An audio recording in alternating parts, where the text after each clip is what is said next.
All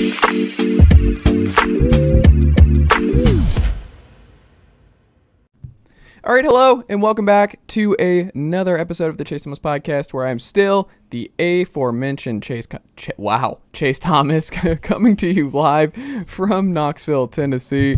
Wow, what an intro. Also here, my good friend up there in New York City, Mr. Fangraphs' own Jon Tayler. Jon, good evening, sir. How are you? Good. Yeah, it's always good when you can start a podcast by forgetting your own name and getting it wrong in the process. I feel like that's what podcast experts call a plus. That is true. Jon Tayler, how are you, sir? I'm doing well. Just getting ready for playoff baseball. The season's basically over, except for figuring out who's going to win the NL East at this point. So yeah, okay, let's be fair. The odds are extremely high that one team in particular will win the NL East, but until it's actually all done and dusted, which may be as soon as like 3 hours from now, we move onward. Well, we might have seen last night, because all it takes is one more Mets loss, and they had a rain out yesterday. So or one more Braves win, right? Yeah, either one. Basically, one of the magic other. number of one. Mm-hmm. But the Marlins pitching, man, it's legit. The one thing the Marlins can do is play spoiler here in their rotation. I mean, this was part of the deal when you were getting the Marlins the last three. But I mean, it's still a very, very good position to be in, where all you need is one against the Marlins. And really, the Mets have to be perfect following. Did you hear about this? Did you see this? Their sweep in Atlanta over the weekend. It is interesting, Jon, listening and reading different folks. I think it was Lauren Thiessen. Is that her name for Defector? Defector, yes. She had a piece about the Braves and how annoying the Braves are, and she's not wrong. Like, I would imagine, and it's important to, I think, characterize this, because I think, by and large, most smart baseball folks are acknowledging that this is not a Mets collapse, because they haven't been bad. If you look, it's just the Braves have been, 40 games over 500 since early part of June, I want to say. They've just been exceptionally good. The Mets have also been good. They just haven't been that good. Yeah. So, 10-game lead later on in the season, that's rough. But the Mets are not, this is not a Metsian collapse by any means. Over the weekend, that was rough to not get any wins when you really just needed one to feel like, hey, this can go either way. Going to the last three games. To get swept is rough, but I thought the piece was interesting, because I imagine for a lot of folks, a team that strikes out as much as the Braves do, and then the Mets just being a single powerly limited team came back to bite them over the weekend, because Dansby Swanson homers in every three games, in each of every three games. And Matt Olson, he's back to who he was months ago, so he's figuring some stuff out. But it's the solo dingers, and there can't be anything more frustrating than losing a weekend series because your team could not stop just giving up these dumb solo bloop dingers from your aces. And I imagine the Braves are a very frustrating team to lose to, because it's a lot of not a lot of guys on base and a lot of just solo. Just we have the best power team in baseball, and we're either going to hit a home run or strike out for most of our guys. Yeah, and beyond that, and something I think we saw throughout that series was how well the Braves are built for this kind of short series encounter, where all they need are 5 innings from their starters. Not even a full 5 innings. We saw that with Charlie Morton on Sunday. Just give them at least 4 decent innings from the starters, and the bullpen will handle the rest. And and on top of that, like you said, it's a team with a ton of power where they can put runs on the board pretty much whenever they feel like it from almost any position in the batting order. Also, like you said, not a team that draws a lot of walks, but a team that does make a good amount of contact, like I said, that does have that power, and is really just going to be a brutal out for any team that faces them first, and assuming the Braves win the division, which they almost certainly will, that'll either face them in the division series, which would be the winner, I believe, of St. Louis, Philadelphia, because there's no reseeding after the first round, correct?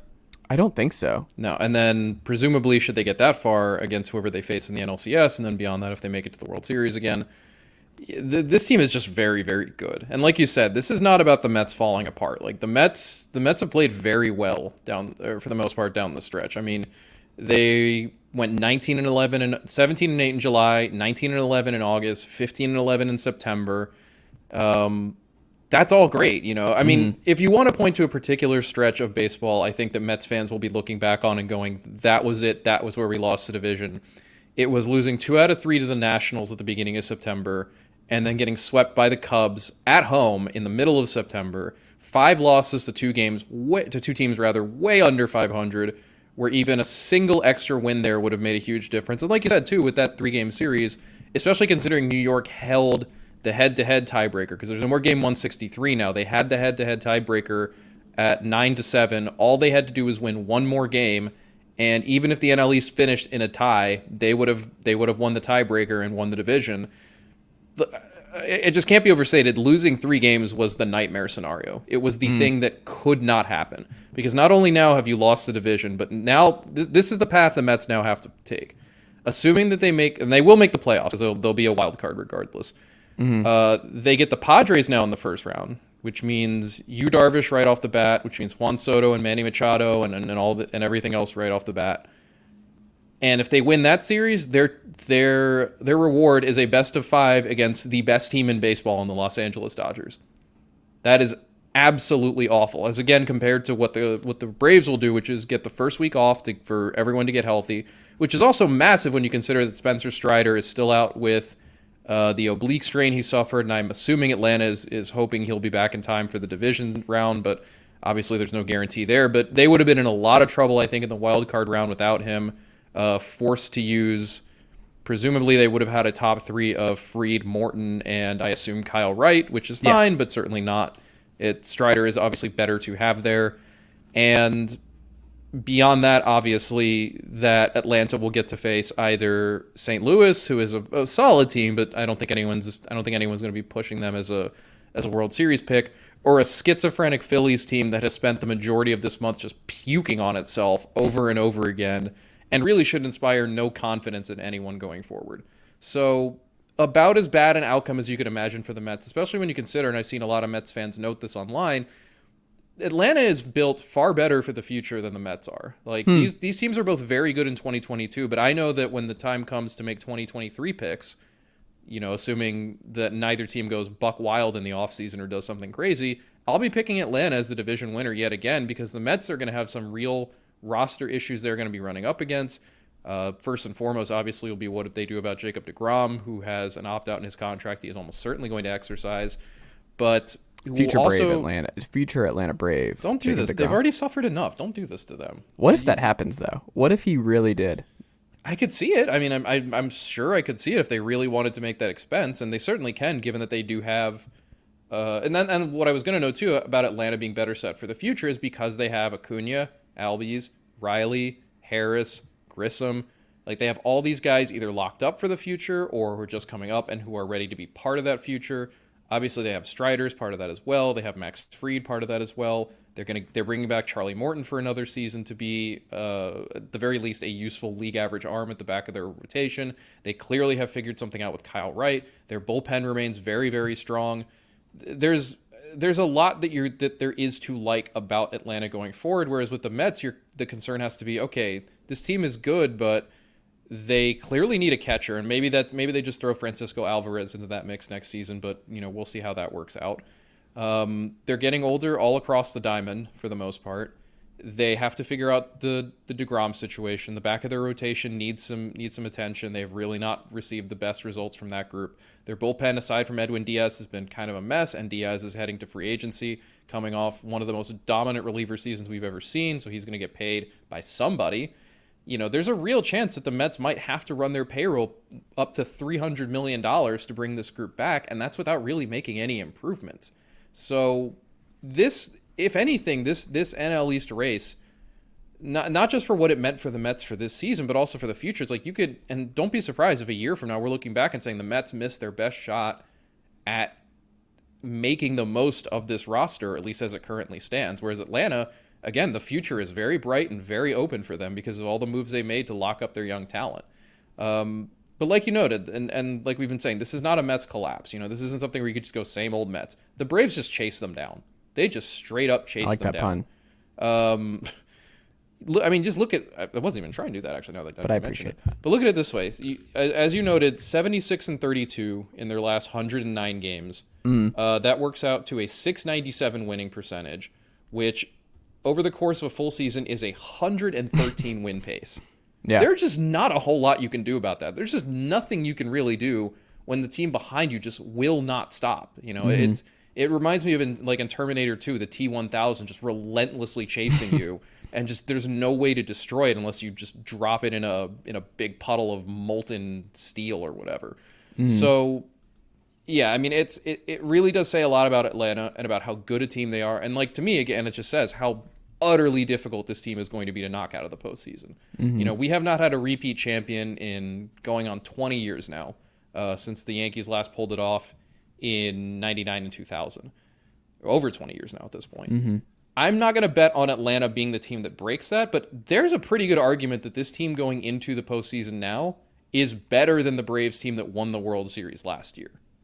And I think it's not even an argument. I think it's a pretty solid fact. This is just a better Braves team than the one we saw last year.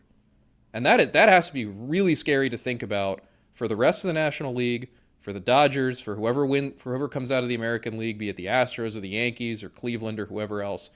This Braves team is not going to go away quietly, and I would bet very, very hard that they are going to make it at least to the NLCS, if not further. For sure. But also, if you're not as good as the Braves have been over the last 100 games, guess what? The Braves were not a favorite going into the playoffs last year. They kind of just hung around, and they were fine, but no one really thought the Braves were going to win the World Series last year, and they were not the best team in baseball, but they got hot at the right time. And, I mean, the best team in the AL did advance to the World Series and the Astros, but I think by and large, this is going to be a pretty competitive NL playoff run. I think the AL won't be as interesting, and maybe I'm wrong. I'd like to get your take on this, John. But I think I'll just to interject. I think the AL wild card round will be more interesting than the NL wild card round. I think Mets Padres will be the best series out of all of them. Yeah, but I can't really say Cardinals Phillies holds a tremendous amount of appeal for me. Did you see the Phillies manager? I really think too that that if it ends up being Rays Jays, which I think we're currently trending toward, that's going to be a really, really fun series that I think will go the full 3 games. But if you were about to say, did I see that Michael Kay and A-Rod will be calling those Cardinals Phillies games? Boy, way to make everyone have to watch those on mute. What a miserable experience that's going to be. For those Can who I are also not, mention for you, I don't know if you were watching any college football over the weekend. I was not, no. Okay, I'm sure you saw, though, the response from a lot of college football fans over the last couple days. Because, look, baseball, they do things where Rob Manfred, we have been harsh towards you on this very program. Just text us when you have an idea and you're just wondering how will the sports renaissance man and the awesome baseball knower Jon Tayler and other people like us feel about a move that you might make. Just text us. We'll give you we know we have the pulse here. So when you thought, hey, everyone in America and the folks over watching, Arkansas, Alabama at 3:30 on CBS, did they want to just check in on what Aaron Judge was doing in his at bats? I promise you, they don't care. I promise you, they don't want to watch it. This is, I think, ESPN routinely cutting to those Judge at bats. Oh my God. I did see, at least on on Twitter, the college football folks I follow just continually, maybe not losing their mind, but at least highlighting the folks who were losing their mind by saying, I remember seeing Joel Anderson tweeting, he's obviously a big TCU fan, as they were in the process of upsetting Oklahoma, that, hey, this is not really the time for this. Like, I want to watch my team beat Oklahoma. I do not care if Aaron Judge breaks what is, and effectively not even it was one thing when McGuire was doing this, when Bonds was doing this, because they were breaking the home run record. The record that Judge has tied and has yet to break is simply the American League record, which I don't really think I don't even know if people would be able to tell you that, and the franchise record, obviously, that Maris set back in 61. So it doesn't have, I think at a certain point too, like, I imagine there will no longer be any cut-ins because 62 just really does not matter so much at this point. But it comes from the similar place, though, that ESPN is contractually obligated to care about baseball in certain ways. Part of that, obviously, is that Judge is and was, and I think probably continues to be, the biggest news story in baseball currently, and that because of that, ESPN, being ostensibly in their role as, the sports news center of the universe, must check into that and be like, hey, it's happening, and also this is probably getting big rating. I assume it was getting big ratings for them to be focusing on that, so they'll continue to focus on it. But similarly, they have to do this because MLB has put a lot of financial trust in ESPN to be part of its baseball broadcast wing. Obviously, the fact that the playoff rights to this wild card round were sold before it even came into existence during the lockout, and that is a big part of that. And that's also why we're going to have to suffer through Michael Kay and Alex Rodriguez broadcasting a Cardinals-Phillies series of all the thing, because ESPN, prior to making this arrangement, was backing away from baseball pretty hard. They had gotten rid of the midweek games. They had very clearly pared down their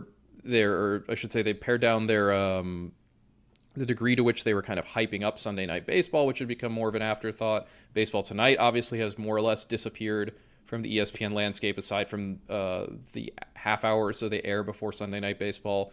So this is the direct end result of that, is that you have Kay calling these games because ESPN doesn't really have a baseball broadcast or multiple baseball broadcast teams anymore. It really is just the Sunday night crew of Carl Ravitch and David Cohn and Eduardo Perez, who I assume will be handling... I haven't seen the other assignments for the rest of these games, but I assume will be handling a better series than that Cardinals-Phillies one. What frustrates me about this is I understand that MLB cannot simply take the local broadcasters for the Cardinals and Phillies and just throw them together in one booth and say, okay, you guys do it. For a million different reasons, that was never going to happen. But this is not... I don't understand how it ends up in a place where you have the guy who's the Yankees lead play-by-play announcer and someone who is... I don't really know if I've ever heard anyone say Michael Kay is good at what he does. The best I've ever heard is he's fine. With most people seeming to think that Kay, and I agree with this, is pretty bad at the job, and is just not a particularly good play-by-play guy. Is not memorable in any kind of good way. Doesn't really seem to have his finger on the pulse. He's more of a, honestly, at this point, given the radio show he hosts, it's probably fair to say Kay is more of just a hot take generalizer at this point than any kind of actual voice on baseball. And that's to say nothing of the brain dead Alex Rodriguez, who spends all of these broadcasts rambling on in disjointed sentences about nothing in particular. That pair is going to be an insufferable combination, especially when you consider that any Cardinals playoff series going forward is going to be one endless Albert Pujols, Yadi Molina, Adam Wainwright, just like pre-Hall of Fame speech after speech after speech. Speaking of, by the way, with that, why did they treat the weekend like this was goodbye for the big three?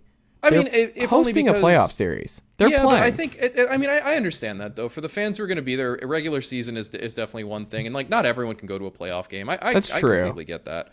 And especially too for not just for the fans who can't make it to playoff games, but also for the opposing teams and the opposing players and everyone involved in the process.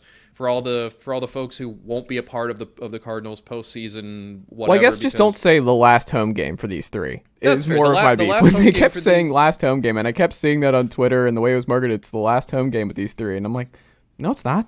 They're all but that's part of the machine that pumps in that gets into play with this kind of stuff, which is we have to sell the narrative that's at the heart of this.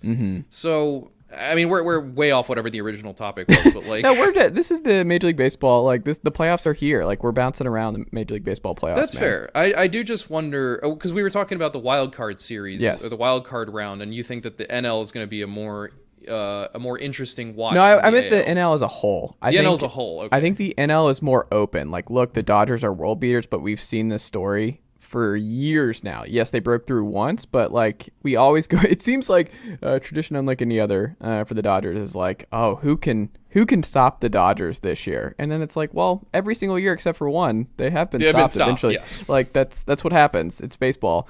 This isn't exactly this isn't like the Warriors going to the finals every single year, where everyone is we literally do not know how to stop this team. The only thing that stops them is just insanely devastating injuries to two of their three best players. Right. And I mean, you could make the case for literally every team outside of the Phillies winning the NL pennant. I think you could. I think you could even make a case for the Phillies. It's a tough one, but it's if you wanted to make a case for the Phillies, it's 1, Aaron Nola, Zach Wheeler, 2, JT Realmuto, Bryce Harper, Rhys Hoskins, Nick Castellanos, even though he's been bad this season. There's a core of a good offense there. 3, it's playoff baseball. Literally anything can happen. Like, do I think the Phillies have good odds? No, I'd say they probably have the worst odds of any team in this field.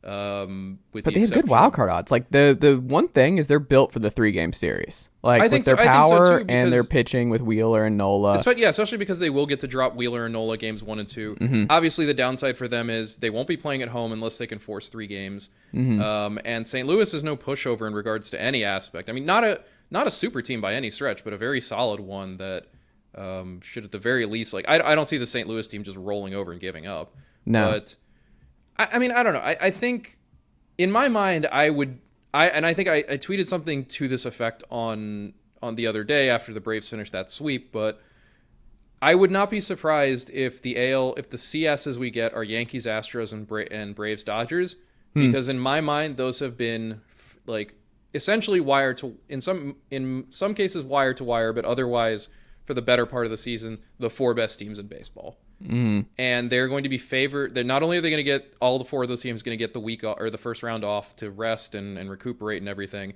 Not only are they going to have home field advantage going forward in the divisional round, not only are they just the best talent teams, but they've also, all 4 of them have playoff experience, tons and tons of it for the most part.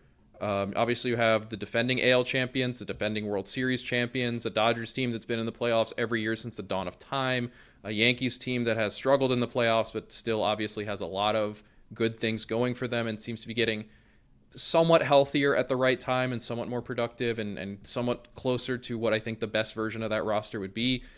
And I do think, and I'd be curious to see how this plays out through the wild card round, because as it was in the old playoff system, they're going to get to face teams at a disadvantage. They're going to get to face teams that have had to use their 1 and 2 starters already, that have had to work their bullpens hard, that are not going to get that. They're going to get barely a breather between the end of the regular season and the start of the postseason, that are going to have to go pretty much straight into the divisional round because MLB is trying to cram as many playoff games as it can into a short period of time because of the fact that the lockout cost us the opening week of the season.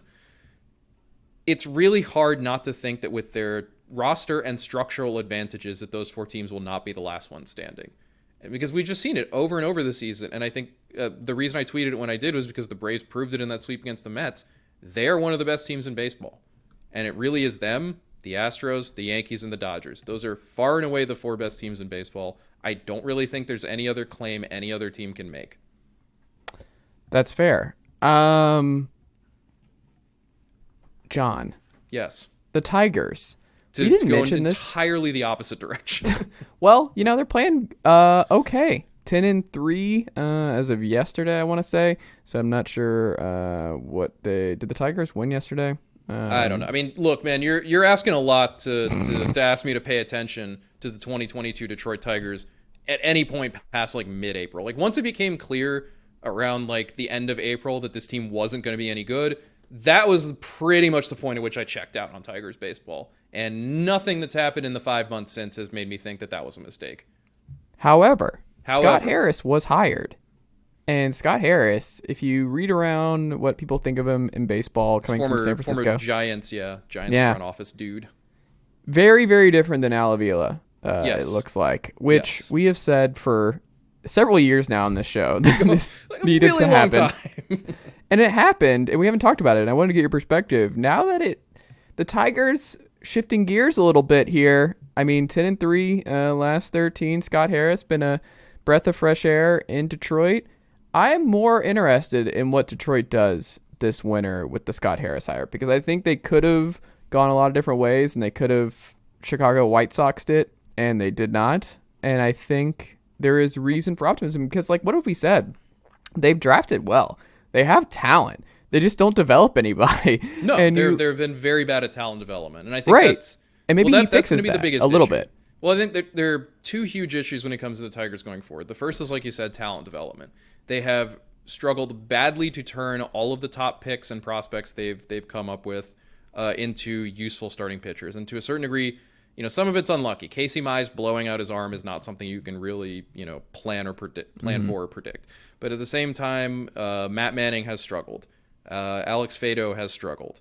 Spencer Torkelson has struggled. Riley Green has struggled. Like, they have just not been able to unlock whatever it is that they, or what it is that made these guys top prospects and turn them into regular major league players. Some of that too is just Major League Baseball is really hard. You get these guys need an appropriate length runway for them to, take off. But it just has not happened for the Tigers. And it's not just those top prospects. They really have struggled badly to produce anything in the way of useful players on any level from within. I mean, you look at the guys who are leading this team, or who've led this team in wins above replacement this season. It's here's something just that'll make you weep. Javi Baez leads the Tigers in wins above replacement, and he's not even at 3 WAR. Like, that alone says so much about what has happened to this team. I mean, that's really hard to do. It's really hard to do. I mean, something I forgot to mention, Tariq Skubal in that list of young players, but also he's hurt right now anyway. But you also look at guys like, they've had some mild successes in guys like Eric Haas, or honestly, that might be it. Like that, I was ready to go a little further, but then you look, Jeimer Candelario has simply not turned into a productive hitter. Akil Baddoo, coming off that great rookie season, was more or less buried in AAA and has not figured it out since. Guys like Victor Reyes or Harold Castro or Willie Castro, those look more like reserves or, backup players than they do any kind of potential starter. Like, the guys they have called up from the minors have not really done it. The trades they've made, sending Isaac Paredes out for Austin Meadows has already been a disaster, and that's not even including the fact that Meadows is only under contract for, I believe, another season or two. They made a lot of mistakes and had a lot of failures in the Al Avila era, and I think by that factor, Harris can't help but be an improvement on that, simply because I think, like you said, he's going to bring a different look to this team that hopefully will be more analytically focused, that'll be better about player development, that'll be better about I imagine there is going to be a wholesale overhaul of this front office over the next few seasons. The flip side, or the other side of it, the other thing that's going to really make a difference as to where the Tigers go is money. And that's something we've talked about with the transfer of ownership from Mike Ilitch to his son, Chris, and how it seems like the younger Ilitch is really not as interested in running and maintaining a team the way that the older Ilitch was. Which I'm surprised by. The track record with nepotism transitions of power has just been... It's so sterling. Like, yeah. It's bizarre to think that this son, who is in no way, shape, or form qualified to own a Major League Baseball team, but was given one anyway, just is not actually qualified to run a Major League Baseball team the way it should be run. Or maybe, it goes against what we watch on Succession every year. Like, it goes against, which is another just a clean transition of power. Yeah, or House of the Dragon. I mean, I guess at least the Tigers have less incest happening than that one, but... Where are the Starks when you need them? The Starks were really the only good transition of power here. Ned understood it. Rob, and we wiped him out. We wiped it all out. But that is going to be a part of it too, is how much does Chris Ilitch want to spend on this roster going forward? If it seems like he's already not particularly interested in running the Detroit Tigers, and certainly doesn't seem like he's interested in running it the same way that Mike Ilitch did, which is to say, take all of the money, I just want a championship before I die. Mm-hmm. It's hard to see how Detroit is going to kind of pull itself back up toward the top of any kind, the division, much less the rest of the league, without that combination of good scouting and spending money. Like, you can scout super well and do all the right things in that direction, but you still need to make the moves in free agency that work for you. And it obviously doesn't help that the two major moves the Tigers made in free agency last offseason in Baez and in Eddie Rodriguez really have not panned out for much of anything at all. So I don't really expect to see the Tigers. I think the Tigers will once again be something close to a 90 to 100 loss team next season. Mm-hmm. I don't think they're going to do really anything noteworthy in the offseason. If I'm wrong, I would love to see it. I would like to see, it'd be nice to see that core of talent actually step forward and do what it's supposed to do.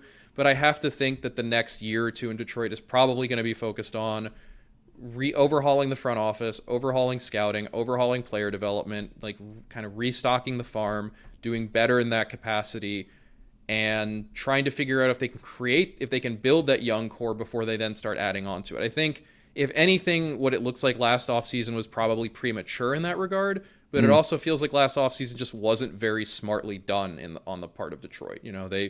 They made signings, I think, that people were mostly cautiously optimistic about in Rodriguez and Baez, but certainly didn't work, and then pretty much just stopped there, which I think also doomed them to this place where they needed to go, 10-3 in their last 13 games to avoid a 100-loss season. And it should also be noted before, not to pick on the Tigers necessarily, but like that 10-3 has come against Baltimore, which granted has been a much better team this year, but is going to miss the playoffs and seems to have run out of steam in September. Seem to run out of steam in September going into October. A White Sox team that had nothing left to play for, a Royals team with nothing left to play for, a Twins team that just doesn't have bodies left, and now finishing up with 4 games against Seattle, which at this point is playing purely for positioning in the wild card round, which still counts for something, but obviously they are not facing the best of the best right now. And I feel like this, well, I guess it's better than previous Septembers in Detroit where they would go like 3-20 and just completely fall to pieces. But true. I don't know if I necessarily see this as a sign that there's some, and I'm not saying you suggested as such, but I don't see this as a sign of some impending turnaround in Detroit, and I don't really know how much you can take from these last 2 weeks. I think the more important thing is going to be what they do this offseason, who they choose to target, what they end up doing, who they hire. I have to imagine, too, that part of Harris coming on is this is probably the end for A.J. Hinch, too, I would imagine. Another hire that really has just not panned out. It's hard to say exactly. I don't know. It depends on what the new front office sees in Hinch.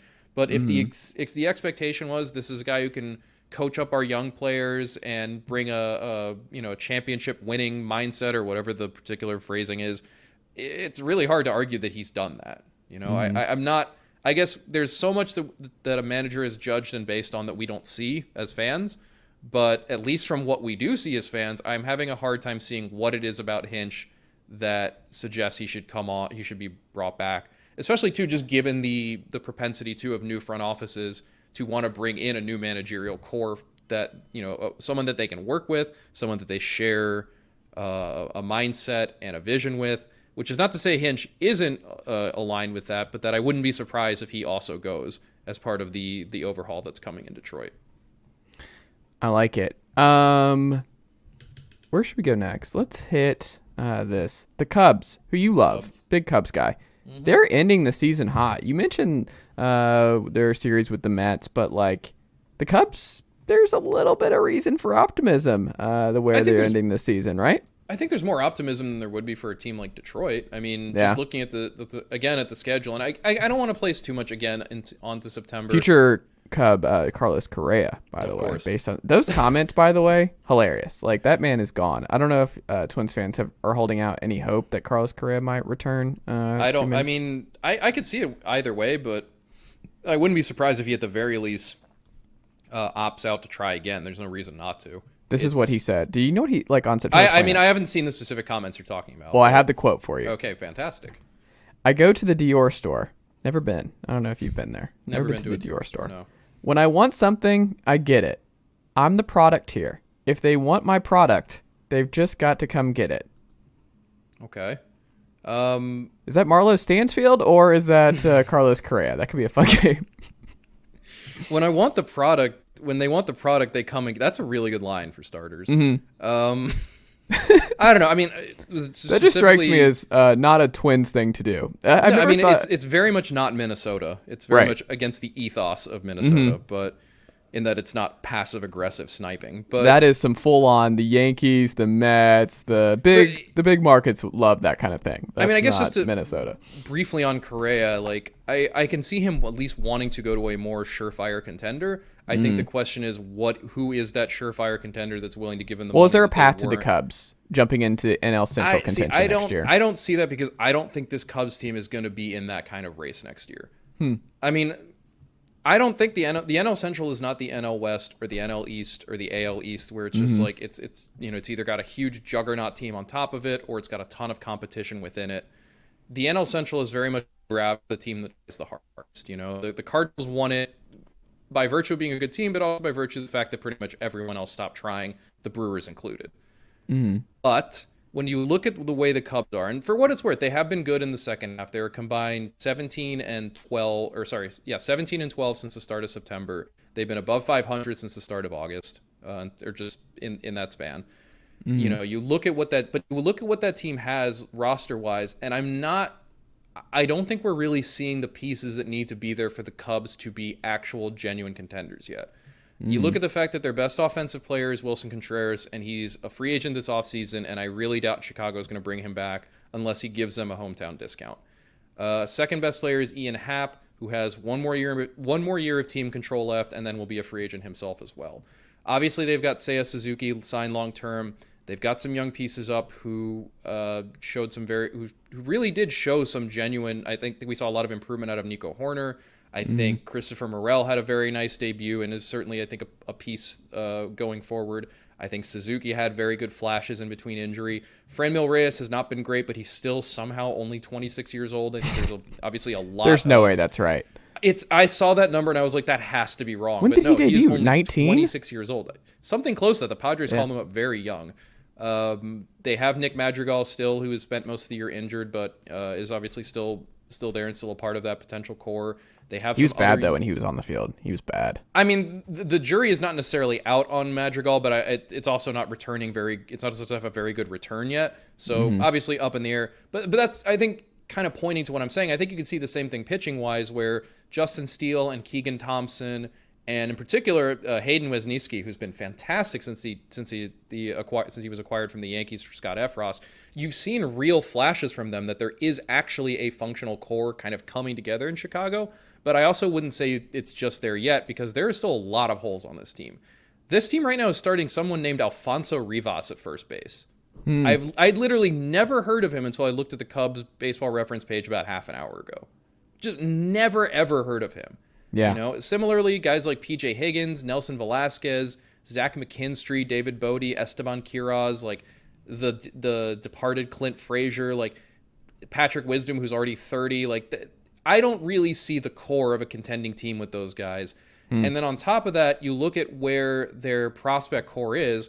Their top prospect, Brennan Davis, missed almost the entire season with a back injury, so his 2022 was a wash. Pete Crow Armstrong is flying up the prospect list, but is still only at advanced A-ball. Similarly, Kevin Alcantara, one of their big acquisitions from the Yankees as part of the, I believe, Anthony Rizzo trade, who's number 3 in their system according to our rankings, still just an A-ball, still only 20 years old.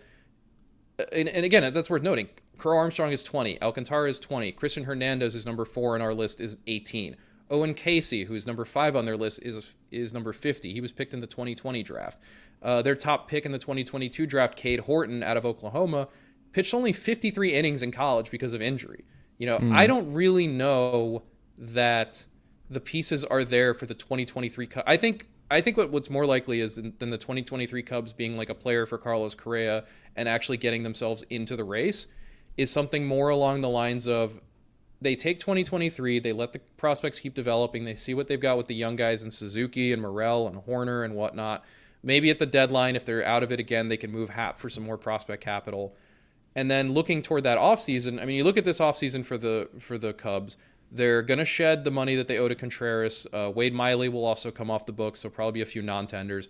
Jason Hayward will no longer be around. He's still owed $22 million next season that I can't imagine the Cubs are going to get out of, but then his contract is finally mercifully over after that season. Similarly, that'll be the end of Kyle Hendricks' contract. That'll be the end of Marcus Stroman's contract, unless he exercises a player option for $21 million, which, I mean, if he does, that's not the worst thing in the world to happen. But regardless, a lot of money should open up for the Cubs after the 2023 season.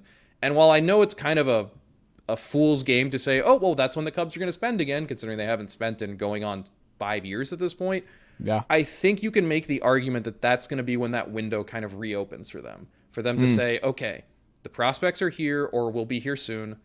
The young guys who are already here are still producing, hopefully if they are producing. We're going to shed a ton of money to declining expensive veterans. We're going to have the space finally to add some guys who are young and productive.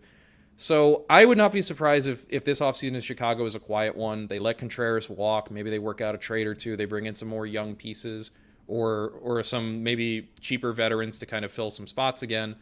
But I think there are too many holes on this roster for them to be I think, true contenders next season. I mean, look at the rotation, the bullpen in particular. Both were very, very tough this season. I think it's more likely that the 2024 Cubs and beyond are the ones to give actual optimism to folks in Chicago again. Interesting. I like it. Well, we'll do this real quick. John, Yes. just because I don't want to upset you. It's a Tuesday night. It's a rainy day already. I don't want to add to your gloomy Tuesday evening in New York City. Jeez. Tony LaRussa is retiring. It's over. We'll How's see that if gonna add to Miguel my Cairo misery? is the guy. What more can we say? Your 2 minutes are in on Tony LaRussa officially being done with Major League Baseball. R.I.P. Bozo? Like, I don't know. Like, I mean, it's very funny to me that when the story came out that LaRussa was done, penned by Bob Nightingale of USA Today, that it contained the idea that, like, that the LaRussa hire was something that was undone by his poor health and by bad luck, essentially, and that it was supposed to be this storybook chapter. And it's like, nobody wanted this. The only person who wanted Tony LaRussa in charge of the White Sox was Jerry Reinsdorf. That's the only reason this happened. Everyone else, we were saying it, plenty of other people around baseball were saying it and have been saying it, that this was a mistake. That it was going to be a mistake to put Tony LaRussa, an ancient drunk who doesn't understand modern baseball, in charge of a fun, young, particularly like minority team. And it was. It cost the White Sox 2 years of their window. And while you can argue, okay, well, they made the playoffs in 2021. One, how did that end up going? Two, well, there is no number two. Just how did that end up going? They didn't win a championship. What did it damn matter? And then they went out and completely crapped the bed this season. Shout out to Phil Jackson. Yes. And look, the problems, I think we've said over and over again, the problems in Chicago are bigger than Tony LaRussa and whatever he did. I've long been of the opinion that I think Rick Hahn is not the guy for this franchise anymore. I think I don't really know that you can argue that his moves have made this team on the whole better. I think they've made this team sporadically better, but I also think it cost a lot of time to get to that point. And Chicago is still in the same place where the roster is really thin. Like, where would this team have been without Johnny Cueto? Think about that. They signed Johnny Cueto off the street in May. That is true. We all love Johnny Cueto. All my homies love Johnny Cueto. But think of how bad this team would have been without signing 36-year-old, 37-year-old, however old Johnny Cueto is, free agent Johnny Cueto off the street during the season. Similarly, where'd they be without Josh Harrison, another guy who really should not be counted on to provide a lot, but somehow has. Like, and you can point to a variety of things, like, oh, bad luck with injuries, bad luck with performance. No, but this is the roster that the White Sox have, and fixing it is going to take more than a new manager who is not Tony LaRussa. As for LaRussa himself, whatever. Like, he never should have come back out of retirement in the first place. He will go back into retirement to go back to being a surly drunk who doesn't like anyone and who gets called by the older writers around the league to give some grumpy quote about how analytics or something. So, whatever. He will not be missed. I don't particularly care that he's gone. I've never been a fan of his in the first place, if you can't tell. I can't help but think this will only be a positive for Chicago, especially, again, given some of the quotes that were coming out while LaRussa was out from the players that basically said, yeah, he's a dick and we don't like him. But at the same time, there are bigger problems in Chicago than him. And I think this is a team that needs a far more thorough approach to change. Like, I think they need a far bigger change. And I think it has to start with Rick Hahn, and I think it has to start at the top. Ideally, it would start with Jerry Reinsdorf, but I don't necessarily know that that's going to happen. Hold your breath on that one. I'm sure White Sox fans were hoping that Jerry Reinsdorf will hold his breath until there aren't any left. But yeah, we're getting dark here. We're getting dark about the Chicago White Sox, a team that is massively disappointing and gave me a headache for most of the year. That's me, just a full-on blizzard here.